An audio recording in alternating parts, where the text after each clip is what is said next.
everybody, Gilmour from Stone Sour and Slipknot here. We are in Australia with a fly rig, so we're going to go over the fly rig a little bit, I guess. So, I don't really know much about my gear, so we're going to find out how much I really know about my shit right now.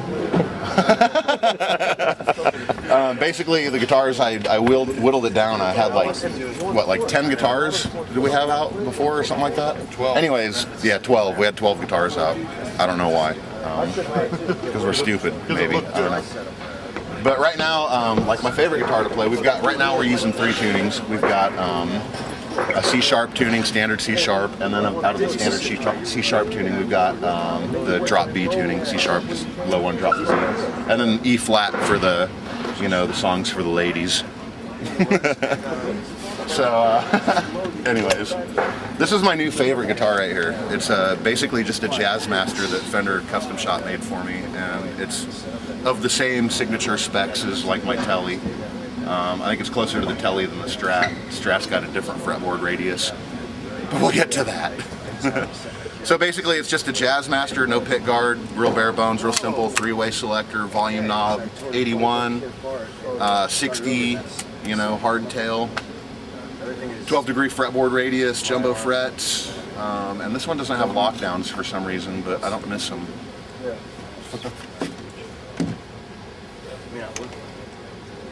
Then we've got the Strat, this is a prototype Strat Sig. Usually when you buy them, they have a maple fretboard. I took my black one and I switched the necks on them, so this one's got the ebony board on it. But it's exactly the same thing that you would buy at, I don't know, your local mom and pop guitar shop. Except for there's no serial number. But it's a compound radius like a Charvel or a Jackson, it starts at 12, ends at like 16 and a half. Same setup as the Jazzmaster, 3-way selector, 1 volume, 81, 60, hardtail bridge. This one's got the lockdowns on the back, the old neckaroo. And yeah, it's got the old, shaved away like the Deluxes, the Fender Deluxes, for a little bit easier access to the higher frets. And kind of a matte paint job, which is cool because, as you'll see when I get to this Telly, the matte paint jobs, if you've got a 5-year-old guitar, it ends up looking like a 30-year-old guitar. It's fucking cool. So, yeah, I'm into that. So let's look at the cool guitar.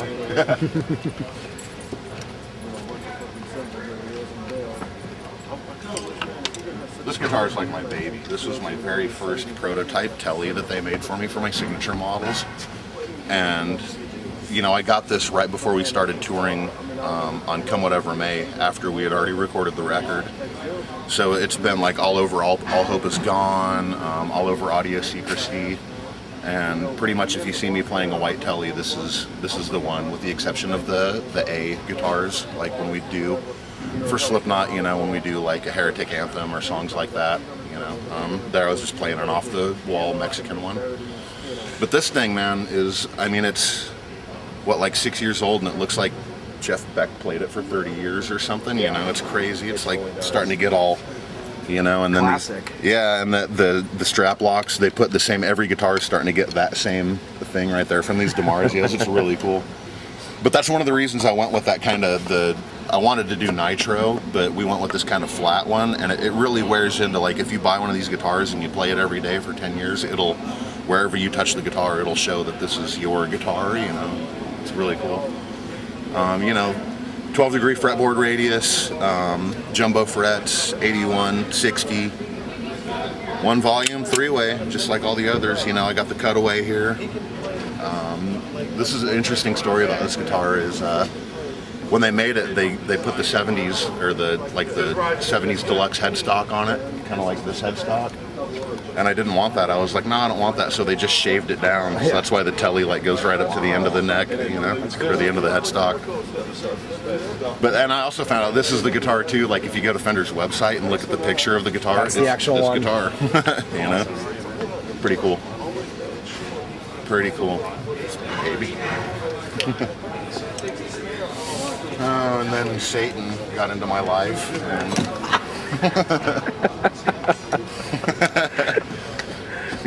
you got to have one, at least. I happen to have 14, but this one goes on the road with me. Straight up Gibson Flying V. I mean, right off. I mean, we were in New Jersey on the Come Whenever May tour cycle. Popped into a Guitar Center, bought a white V because I wanted one, and it plays really good. Our sound guy likes it a lot. We threw some chrome topped EMGs in it, so it's got a 16 and an 81 in it, just like the other ones. 2 volumes. We got rid of the tone knob, but you know, you can cut like one of the volumes and do the whole trick with it, you know. Real basic, you know. I think the only thing we did was we put some Tone Pros in it and some EMGs, but it's got the same machine heads in it and all that stuff. You know, just stock off the shelf guy. Another thing we did, I don't know if you'll be able to see it, but we stuck it out in the sun when we were in the studio in Nashville, and then I sprayed it down with air to make it look like it was all checked because it's nitro, you know. I don't know how well that'll show up, but I'm into like this vintage, you know, kind of old vibe, you know, so it's kind of got that. Shows I got that going for me. Awesome. All right, back to Fender world.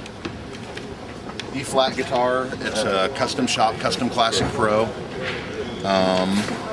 Basically, this model is what, like, if you were to have a vintage Strat and do all of like everything modern on it. You know, so it's got a 12-degree fretboard radius, medium jumbo frets. It's got the grease bucket circuitry, basically just bone stock, LSR roller nut, Shaler lockdown tuners. It's got that cutaway from the other ones like the deluxe Fenders do. And it, you know, it's alder body, maple fretboard. And it's just a really good sounding Strat, you know, when you want to get into, you know, if you want to play some Stevie or whatever like that. I use this one in like Through Glass or Hesitate, you know, for the E-flat tunings we have. It was my main guitar, but now this is a backup because my main one that I've been using on the E-flat guitars is the David Gilmour Strat. This guitar is just awesome. I mean, it's a David Gilmour signature model Strat. What else do you need to say? You know, I mean, it's a relic one, and it's just, I think I'm gonna take it back to my room with me tonight and sleep with it. You know? But I've been using this one for, you know, Hesitate and Through Glass. It's beautiful, man. It's a really beautiful guitar. And if I ever find David Gilmour, I'm gonna see if he'll sign it for me. Never happened. You can dream, which hope. And then we're flying around, so I don't have my rack with me. We've got Orange was good enough to loan us some stuff. I used Rocker Verbs 100s. These are oh wow, these are the original ones because the new ones have a mid in the EQ. These are just treble and bass. I use them in the studio. I use them live. They're just really a really good workhorse, and they don't sound like every other amp out there, you know. It doesn't sound like a Marshall, doesn't sound like a Diesel, doesn't sound like a Rivera. It's just, and they saturate real nice. It's almost like getting 3 amps in one. It's only a 2-channel amp, but you know, you can roll the volume back and get like an AC/DC tone, or you can roll it full on and get some metal tones. You know, it's just really, really good, well-rounded amp, and they're really roadworthy. I haven't had any trouble with them. You know, I've heard horror stories in the past. You know. Guys in some of the original bands using these, having to send them back every 6 months to have them rebiased or retubed and all that, but these completely fucking solid, no trouble at all. And my pedal board is hidden. Here it is.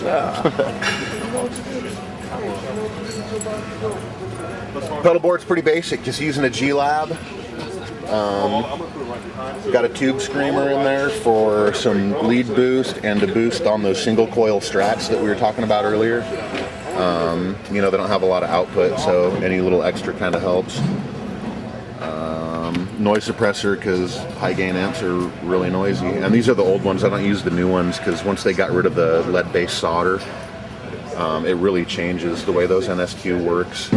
It cuts a lot of your signal out with that the new solder. I know it sounds kind of ridiculous, but it's like vintage gear, you know. I mean, the stuff that's worst for the the worst stuff for the environment is the stuff that sounds the best. You know what I mean? So I try to find as many old NS2s as I can because what year did they stop using lead-based solder? I think it was just like maybe 5 years ago. Martin, when did they stop using that lead-based solder? Oh shit.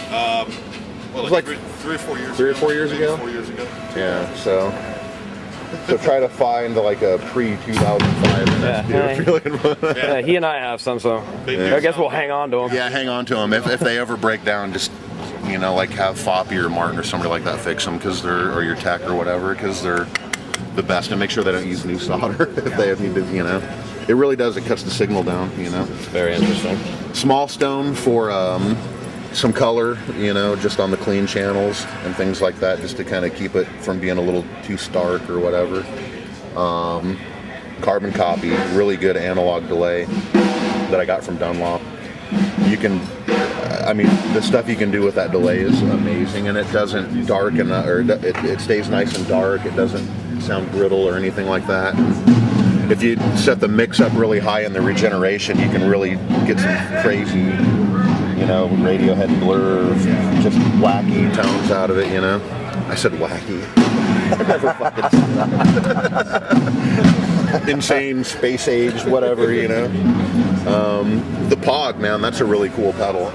I'm just using a micro one here on the rack to save space, but this is one of the best, like if you're looking for an octave pedal or something like that has like a polyphonic microtone. Like usually, like if you're using a Boss octave pedal and you want to hit more than one note, it like gets real muddy and it kind of tries to find what note you're trying to hit, and it'll like kind of go back and forth. This Pog, you can strum an entire chord and you hear every note of the chord come out. It sounds like a pipe organ.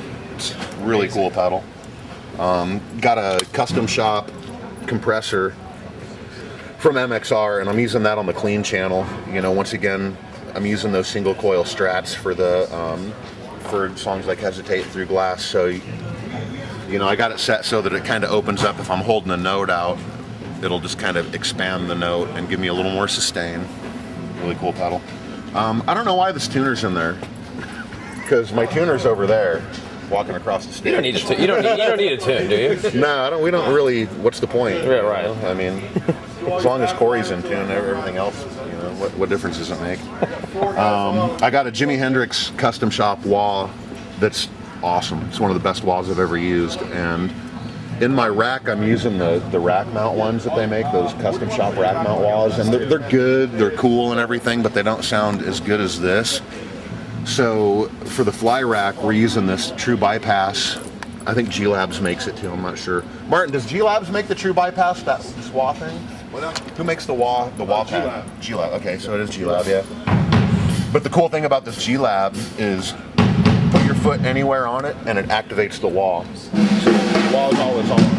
But as soon as your foot hits it, this little light will come on and it just turns it on. So Martin's taken the switch out of it, so it's always on. So I can shelve it, and then if I want, I can just stick my foot right there. See how it's turned on? It's a sensor. Yeah, so it just senses that your foot's on it, and so if you want to do like a lead and shelve it up so it's got that real squeaky tone, you can just kind of hit it wherever, or you can just go through the wah and just wah with it. So it's just always on. It's really cool. How much do those go for?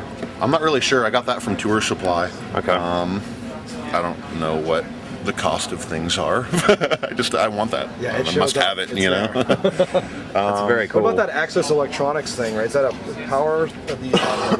Oh, it's basically just a. I think it's more of a. It's like a true bypass splitter, and I'm not really sure why Martin's using it, because we've had like line boosters in there before, and I'm not sure if this works as a little bit of a line booster, but it just could be a way for him to get out of the pedal board efficiently. I'm trying to follow his signal flow here and see what he's got going on. He's basically just got it coming out of the board, so I think it could be for noise reduction as well, Yeah, I don't know. I'm retarded, I just play guitar and write songs. But this Glab Switcher is pretty cool. I mean, it just basically makes it so you can program any, oh, you know what? I think this is because I'm running two heads is why he's got the splitter in there. But anyways, this splitter here, or the splitter, this is like a MIDI switcher, It's just a series of loops. and you can program it so that I can have any combination of the pedals going, and then just hit one button, you know. So, you know, I've got my main that's just dirty channel with nothing on it, and then I've got the dirty channel with the small stone on it, dirty channel with the delay, dirty channel with the pog, and then the dirty channel with the overdrive for the solos. Then I've got clean channels up here, and I don't really switch enough that I need to bank up. But if you want, I could have a bank for each song if I had a bunch of weird different effects. But the cool like thing, GCX. it's exactly like the GCX. The only difference with this and the GCX, like the GCX with that pedalboard, like say you're on a distorted channel that has a delay on it, if you want to like click on, say, a pog with that, you can go right to where the pog is on the GCX and click the pog on. With this, you can't do that. You know what I mean? You have to actually write a patch that has that in it. So that's really the only kind of drawback of this thing. But other than that, it's fucking perfect for flying, and you know, it's nice and compact and easy, and you know, it's pretty cool. Pretty basic. I mean, it's not, you know, to me, less is more. You know, when you start a bunch of rack gear and loading it up with stuff, then you've got, if anything ever happens, then your tech's got a nightmare of signal flow to try to follow to find out where the problem is. And to me, I mean, we're human beings, we're analog, and it's like, you know, we're not processing ones and zeros in our heads. You know, that's why tube amps with, you know, analog pedals, it's just the way to go for me. You know? It's always sounded the best and worked the best for me. You know? Using Audio-Technica wireless systems too. So everything's all weird. Everything's all weird because I'm so used to everything just being in my rack. But like, we've got mine here, and we got Corey's using the same thing. But the ATs, you know, they sound really good. One of the closest things I've found to a cable, you know. Apparently there's some new like Bluetooth wirelesses coming out and things like that. Yeah, we just heard about those yesterday. Yeah, I haven't tried them out yet, but I'd like to try them out because these things, you know, they spike, they crosstalk. Sometimes you'll get, you know, they'll drop out on you if you're standing too close to like lights or something. It'll start buzzing and everything, you know. But you know, Bluetooth just pairs it with that unit, you know, so there's nothing to interfere with it. Makes sense. So, I mean, it should be cool. We'll see. You know, we shall see. So pretty simple, man. Pretty simple. I mean, it's not rocket science. Sounds great, though. Yeah. Hey, everybody. It's Jim Root from Slipknot and Stone Sour. You're watching All Axess. And we're in Australia.